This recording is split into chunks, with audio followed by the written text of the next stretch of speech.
नमस्कार दोस्तों, इमेजिन कीजिए एक 68 वर्षीय पेशेंट पिछले 5-6 सालों से रोज सुबह पेंटाप्राजोल कैप्सूल ले रहे हैं। एसिडिटी कंट्रोल में है, स्टमक पेन भी नहीं है, लेकिन पिछले कुछ महीनों से उन्हें बार बार कमजोरी महसूस होती है, पैरों में क्रैम्प्स आते हैं, कभी कभी डिजीनेस होती है और हार्ट बीट भी थोड़ी इरेगुलर रहती है। कई इन्वेस्टिगेशन होती है, लेकिन आखिर में जो कारण सामने आता है वह काफी सरप्राइजिंग होता है, मैग्नीशियम डेफिशिएंसी। और उससे भी ज्यादा सरप्राइजिंग बात यह है कि इसकी सबसे बड़ी वजह उनकी एसिडिटी की दवा थी। आज की वीडियो में हम बात करेंगे कि प्रोटॉन पंप इनहिबिटर्स यानी पीपीआई मेडिसिन जैसे पेंटाप्राजोल, रेबेप्राजोल, ओमेप्राजोल और एसअमेप्राजोल कैसे लंबे समय में मैग्नीशियम डेफिशिएंसी का कारण बन सकती है, विशेष रूप से एल्डरली पेशेंट में। और सबसे महत्वपूर्ण बात, क्या इसका मतलब यह है कि हमें पीपीआई मेडिसिन से डरना चाहिए? तो चलिए समझते हैं विस्तार से।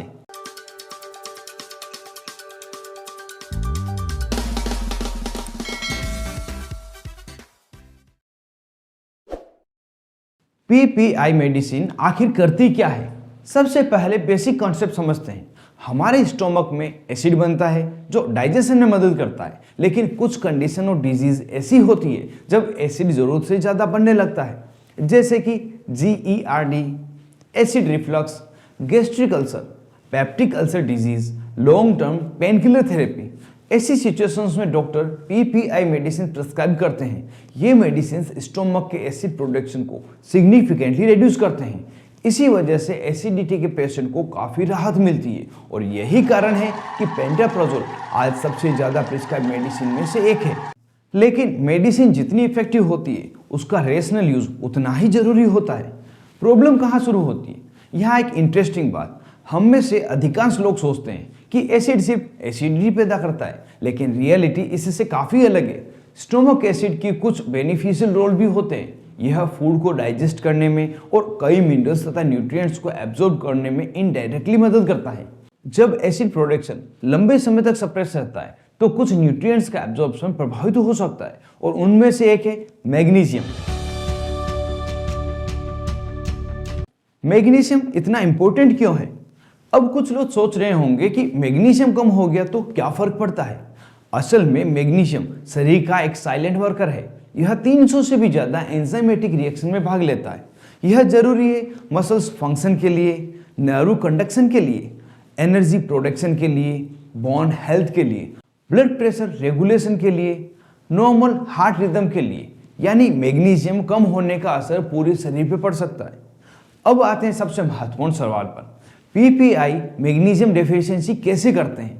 रिसर्च से पता चला है कि PPI medicine intestinal magnesium absorption को प्रभावित करते हैं। सरल भाषा में कहें तो आप मैग्नीशियम खा तो रहे हैं, लेकिन शरीर उसे उतनी एफिशिएंट मात्रा में एब्जॉर्ब नहीं कर पा रहा है। यह प्रक्रिया धीरे धीरे होती है, इसलिए साइड इफेक्ट्स आमतौर पर कुछ दिनों या कुछ हफ्तों में नहीं, बल्कि महीनों या वर्षों के बाद में दिखाई देते हैं।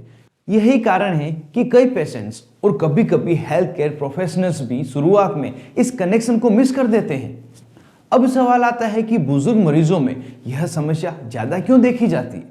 इसके पीछे कई कारण हैं। Reason number 1, multiple medicine. कई एल्डरली पेशेंट एक साथ कई मेडिसिन लेते हैं, जैसे BP, diabetes, heart disease, kidney disease की मेडिसिन। कुछ मेडिसिन मैग्नीशियम लॉस को और ज्यादा बढ़ा देती है। Reason number 2, nutritional issue. उम्र बढ़ने के साथ डाइट क्वालिटी भी प्रभावित होती है। कई पेशेंट्स पर्याप्त नट्स, सीड्स, ग्रीन वेजिटेबल्स या होल ग्रेन्स नहीं ले पाते, जिससे मैग्नीशियम इंटेक्स पहले से कम हो जाता है। Reason number 3, long term PPI exposure. युवा मरीजों की तुलना में एल्डरली पेशेंट अक्सर वर्षों तक पीपीआई थेरेपी लेते रहते हैं। एक्सपोजर जितना लंबा होगा, रिस्क उतना ज्यादा बढ़ सकता है।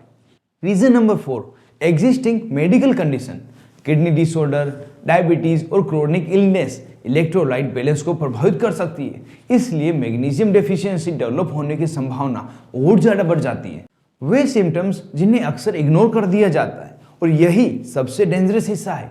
मैग्नीशियम डेफिशिएंसी के सिम्टम्स शुरुआत में इतने सामान्य होते हैं कि लोग उन्हें उम्र या थकान समझ लेते हैं, जैसे कि fatigue, weakness, poor concentration, dizziness, भूख कम लगना। लेकिन डेफिशिएंसी बढ़ने पर सिम्टम्स भी गंभीर हो सकते हैं, जैसे कि मसल्स में क्रैम्प्स होना, रात में पैरों में मरोड़ चलना, मसल ट्विचिंग होना, करंट लगने जैसा महसूस होना, सुनपन महसूस होना, पल्पिटेशन, इरेगुलर हार्ट बीट और सीवियर केसेस में कार्डियक रिदम डिस्टर्ब भी हो सकती है। तो क्या मैग्नीशियम की पूर्ति के लिए सिर्फ मैग्नीशियम सप्लीमेंट काफी है? यहाँ एक मिसकंसेप्शन है। कई लोग सोचते हैं कि मैग्नीशियम टेबलेट शुरू कर दो तो समस्या खत्म हो जाएगी, लेकिन ऐसा नहीं होता। अगर अंडरलाइंग रीजन सबसे लंबे समय से चल रही पीपीआई थेरेपी है तो केवल सप्लीमेंट पर्याप्त नहीं हो सकता। पेशेंट की कंप्लीट मेडिकल रिव्यू जरूरी होता है।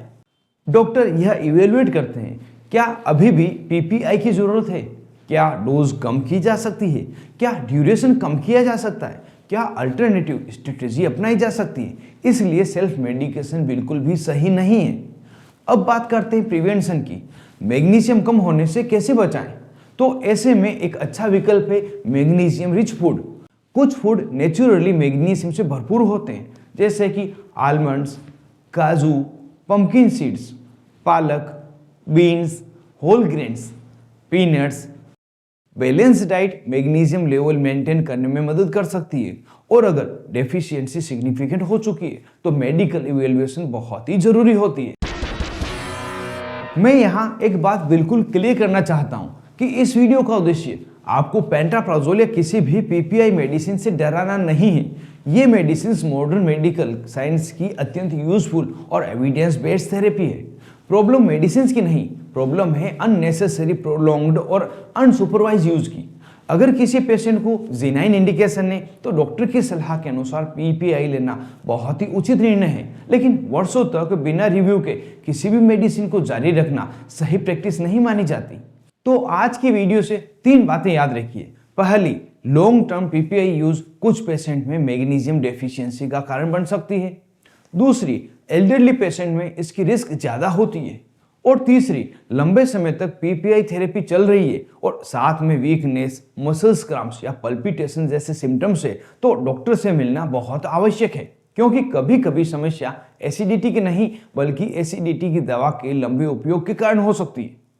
अगर आपको यह वीडियो इंफॉर्मेटिव लगी हो तो वीडियो को लाइक करें और इसे शेयर भी करें। साथ ही चैनल को सब्सक्राइब करना नहीं भूलें, क्योंकि आपको यहाँ पर मिलती है एविडेंस बेस्ड मेडिकल वीडियो में अंत तक बने रहने के लिए आपका धन्यवाद।